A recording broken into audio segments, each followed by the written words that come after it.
Hey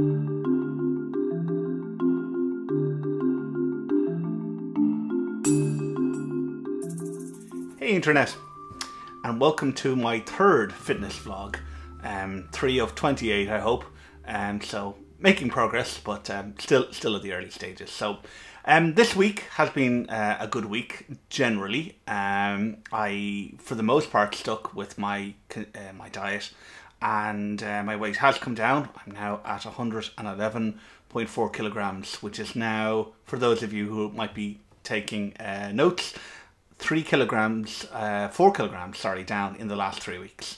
So I'm very happy with that. That rate is good. It's slightly higher than I expected, as was the case in the first and second week, but it doesn't seem to have increased, which is good. So it seems to be stabilizing at that particular weight drop. So I'm happy with that. And my gym attendance has been going well, and my jogging has been going very well as well. I'm at 6 minutes now, which is great, because again, for those of you keeping notes, I started at 3 minutes 10 seconds, so I've almost doubled that in the last 3 weeks. So I'm very happy with that so far, and so far it's okay. So a couple of things then happened this week, some good, some bad. So as I was saying, I did stick to my diet for the most part, but actually on Tuesday night I ended up having a glass of Coke, I know, and a couple of chocolate chip cookies. And this happened because, well, this is what I think anyway, it happened because I was feeling down. Tuesday was a particularly bad day for me, and it didn't go very well, and I didn't realise, I wouldn't have thought, had someone said to me that I eat bad food or treats or whatever whenever I'm feeling down or annoyed or whatever, I would never have said, oh yeah, that doesn't happen. No, I just eat them because I eat them. But actually it does seem that there is a link there for me, that if I'm down or if I'm unhappy or frustrated, generally if I'm finding things difficult, my mind seems to think more readily on having sugary treats. So that is definitely what happened on Tuesday. So I was a little bit concerned about this, but thankfully on Wednesday I made the decision when I woke up to work extra hard, in particular on Wednesday, to ensure that I didn't fall back on my old habits. So my old habit, or my usual pattern, is I would do this kind of diet thing for a little while, and then I would have a mishap like I had on Tuesday, and then I would give myself permission to stop the diet and reset. And thankfully I didn't do that on Wednesday. I just went back to the diet that I'm currently on, and so I had no treats and stayed within my calorie limit. And on Thursday then I again had no treats and was under my calorie limit, so I was very happy with that. So I'm kind of glad that the slip has happened, because the point of this is not to create some sort of perfect record. And that's the other trap that I've fallen into, that I've started with this mentality that it must be a perfect record. I must have no bad food, or I must always do exercise, or whatever it is. And of course, that's an impossible standard, for most of us anyway, to live up to. So I'm really glad that the slip has happened, because now I know not only will slips happen, and no doubt there will be more in the future, but I can recover from it. And one slip is not the end of the world.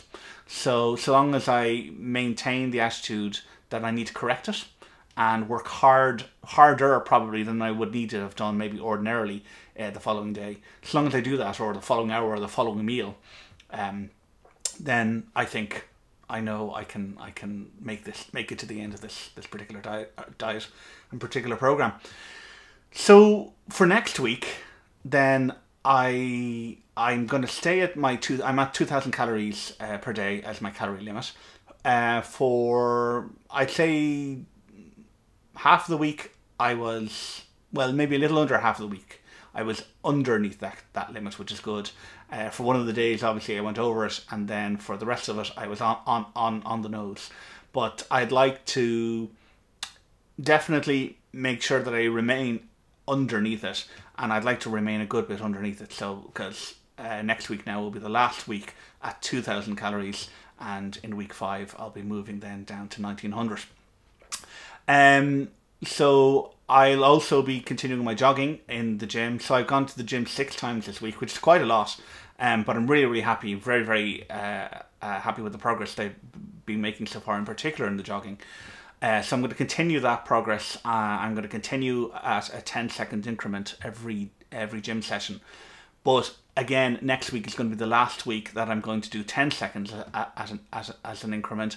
I'm going to look at moving up to 15 seconds for the week after, and do 15 seconds for weeks 5 to 8. I will also be meeting up with my physio in week 5, in early week 5, just to make sure that that right now my body can actually handle that kind of change. I think it can. I certainly feel like I can, but I'd like to just get some professional advice to make sure that I'm not going to do more harm than good. And then finally, I did have a bit of bread this week, and I said I wouldn't. I said I'd just leave it to the weekend, specifically leave it to a Saturday for lunch. But I actually did have a bit of bread. It seemed to not agree with me particularly well, and I've had this ongoing issue with, well, wheat or gluten, I don't know which. It doesn't appear like I'm celiac, but it does appear like my system doesn't seem to like wheat. So halfway through the week, I decided, well, if I'm going to have bread, I was going to have gluten-free bread. And there's 2 very good reasons to do that. Number one, generally gluten-free bread is disgusting. So it reduces my desire to have more of it. So that's good. So I that's a good enough reason in and of itself to move to gluten-free bread.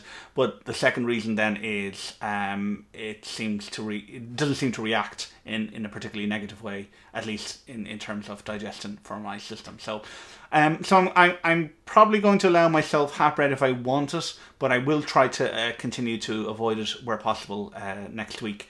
I think what I definitely need to do is a few more homemade soups, and I've got some fantastic recipes from some friends out there. Thanks very much, Aisling. So I'm going to give at least one of those a try, and maybe a couple of others. And if any of you have some suggestions about other things that I could have for lunch that would be filling, like bread, but isn't bread, so I'd love to hear those suggestions, and I'm going to continue to do my own research and see what I can find. So that's really it for this week, at the end of week 3. So here's to hopefully a successful week 4 and continuing on into the future. Thanks very much.